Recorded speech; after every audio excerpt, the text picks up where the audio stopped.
What's up, guys? Welcome back to the channel. So, I have been asked a few times to do this video, and I literally have just kept on forgetting. And today, it sounds like a really good time to do it because so much going on with America right now, and going from thinking you're the freest, strongest, greatest, richest country in the world to finding out we're definitely not. And I've learned a lot by talking to people in other countries because coming from a middle class family growing up, not Kamala Harris middle class, but middle class nonetheless, and having a pretty alright life.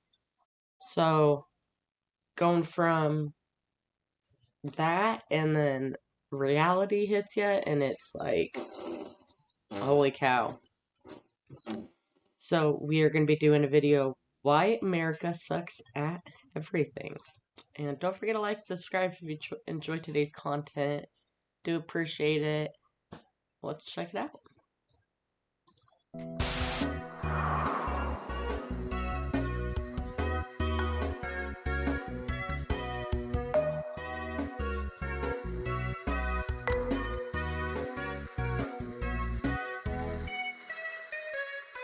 Nice. America is the greatest country on earth, the strongest, the richest, the most powerful country on earth. As an American, I'm sure you've heard that roughly 135 times a year. 235 if you go to public school. 335 if you go to a Christian academy. We're told that Americans have the best lives of any people in the world. That we have low taxes, small government, and the highest living standards on earth. And most inaccurately, that we're the freest. Well, it is partly true. America is the richest country, not just in the world, but in the history of the world. It's really hard to comprehend just how rich we are. We have 18 million people who are millionaires. American households own about $100 trillion in wealth, an almost unthinkable amount of money. Okay, so America is the richest country ever. But there's a curious paradox. Most Americans actually have a much worse standard of living than people who live in poorer countries like Germany or Finland or Britain. But how can that be? That shouldn't make any sense. And I didn't know that, and thank God, really, because it's awful. I just thought that side of the world was just pretty much how I was raised. You know, I thought that was a poor side of the country, and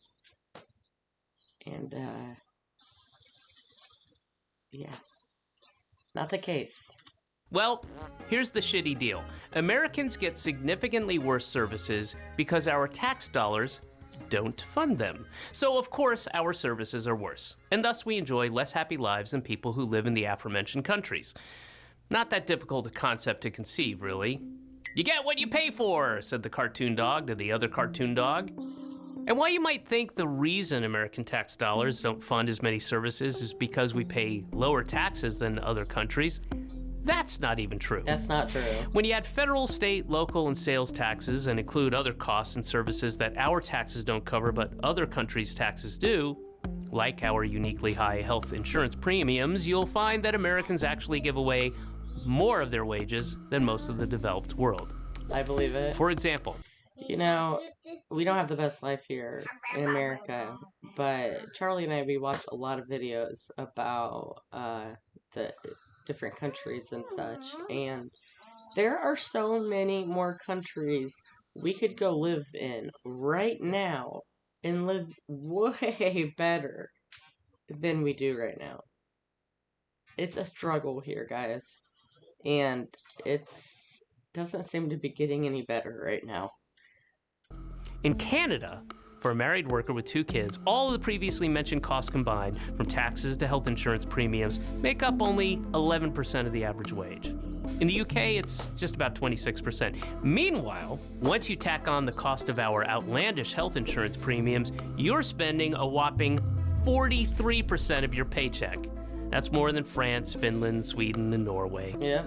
In real reality, Americans keep much less of what we own than in other countries. In other countries, their government takes a bit more tax, but then gives that money back to their citizens in the form of health care or job support, or a general safety net for all vulnerable citizens, no matter how dusky they are.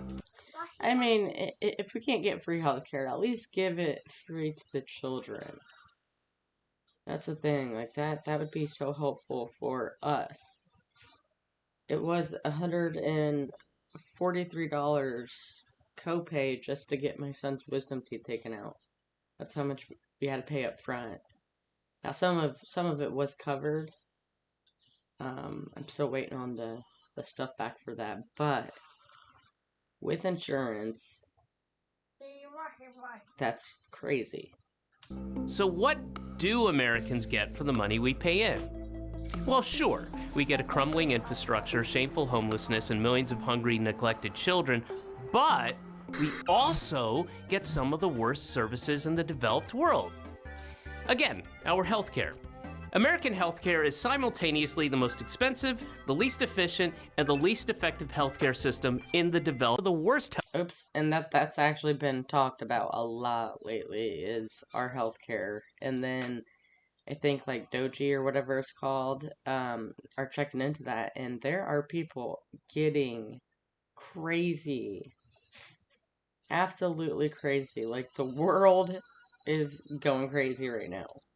In America, anyway. Health outcomes in the developed world. We have fewer hospital beds per capita than people in the worst, extremely expensive, inefficient healthcare system. What do we get? Well, we get some of the worst health outcomes in the developed world. We have fewer hospital beds per capita than people in Turkey or Brunei. Americans have a lower life expectancy than people in Lebanon or Cuba. And in the Mississippi Delta and much of Appalachia, life expectancy is lower than in Bangladesh. Christmas. In fact, in 2017, the United Nations sent a commissioner to West Virginia to document what he saw, and he described, quote, third world conditions of absolute poverty, unquote. We even have a higher infant mortality rate than people in Russia and Serbia. In every single metric. And those were the countries that we were always told is the third world countries and stuff, and they are doing better than we are. How does that work? America does worse across the board. So why is healthcare so expensive? Because it's so complicated. No, because we send billions and billions of dollars to other country for transgender comic books and things like that. That's important. You have to look for in-network physicians, schedule an established care appointment, beg for coverage from your insurance company that couldn't care less about you, and that's if you're lucky enough to have good insurance. Compare that to Britain and all of those other evil, socialist-like countries where it's simple. Public hospitals provide free treatment to people who need it. That's it. I'll repeat that. Public hospitals provide free treatment to people who need it. And here's the best part. And you know what I was thinking? This is actually really tripping me out. I got to get a new license because it actually expired on my birthday, like every 4 or 5 years. But on here, it says on my license, I'm a donor. Okay, that scares me because in America, I feel like if something happens to me, I'm in a car accident, and they really need my heart, and I'm on regular insurance, and not this premium insurance this person has, are they just gonna be like, okay, let's just drop her and give her stuff? It's like, that's scary. That's really scary. So I don't know if when I go to renew my license, if I'm going to want to tell them that I'm a donor. It's just, that's how much I don't trust the system. And I never really thought about that until recently. I was like, ooh, that's ugh. That's not good. Even though Britain offers healthcare for free, their system is actually a lot cheaper to run than ours.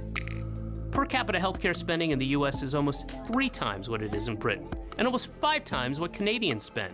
In fact, Americans spend the most per person of any country in the world for healthcare. But the free market is more efficient, you screech. But in America, private systems often aren't efficient at all. Private drug companies have an incentive to charge whatever they can get away with for pharmaceuticals. In Canada, a carton of insulin costs about 20 bucks. In the US, it costs 300 bucks. And with private insurance companies footing the bill, hospitals have an incentive to get as much money out of patients as possible too.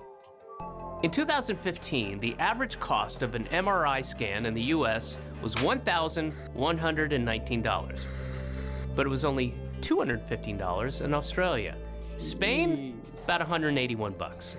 And Wow. our healthcare system is so inefficient that we spend over a third of our cost on administration. The United States spends significantly more on administration than we spend on preventative or long-term healthcare. I believe it. That's just not smart.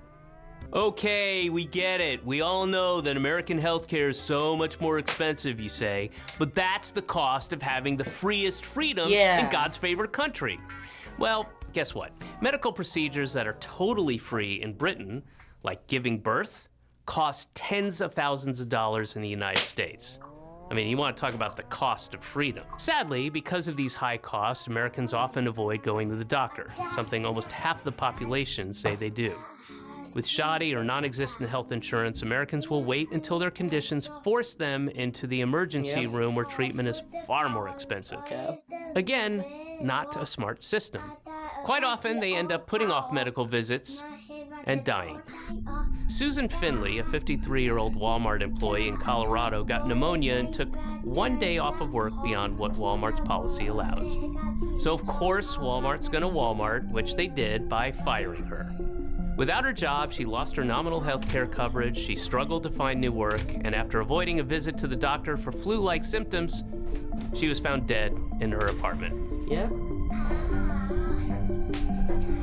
When Americans do manage to get treated, they frequently can't afford it. Simple, life-saving treatments can cost tens or hundreds of thousands of dollars, and if they don't have really good insurance, they're forced to take on medical debt.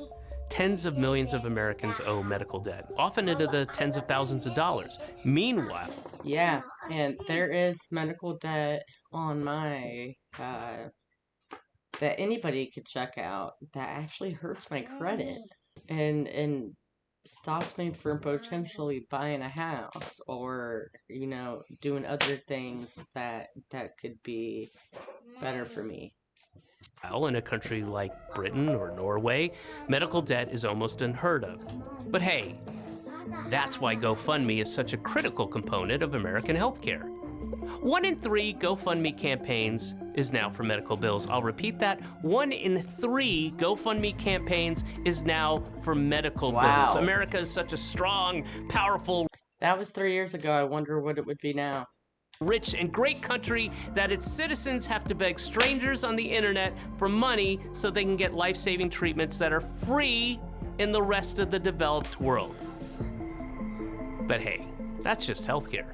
Americans get terrible deals wherever you look. Let's take work, for example. Americans work longer hours than people in any other rich country in the world, and that's not because they enjoy sleep deprivation and not seeing their families for days at a time. It's because they don't want to starve, or freeze, or die. That's it. That's exactly it. See, America has the least generous job support programs, the least generous family benefits, and the least generous unemployment benefits of any wealthy country. It's one of the only countries on Earth that doesn't guarantee paid time off for vacations. It doesn't even help provide paid time off for parents who just had a child. And it's not coincidental that we're also one of the most hostile countries to workers' rights. America has one of the lowest unionization rates in the entire world. Maybe this deprivation, our refusal to give people the means to lead a good, dignified life commensurate with how rich our country is, can explain a bit of what we've seen in the United States over the last few decades. Fraying communities, rising rates of depression and suicide, huge numbers of deaths from drug overdoses. These so-called deaths of despair, suicide, drug overdoses, alcoholic liver disease, they're one big reason why American life expectancy has actually started to decline over the last few years. And with such poor conditions, it's not a surprise that poverty is so rampant in the United States. America devotes a smaller percentage of spending on social welfare than any other industrialized economy because, say it with me, socialism is evil. It's evil. Go to Denmark and try telling those happy, healthy families enjoying their paid vacation that their system of government is evil. Guess what? I guarantee they'll know you're an American. But I digress. America also has the highest rate of child poverty of any developed country, and the highest percentage of workers earning significantly less than the national median. And I wonder how... It truly reminds me. I don't know why. It just always in my mind. Those kids on the commercials starving in Africa. They show them, you know, their bellies bulging out, and we are the hungry.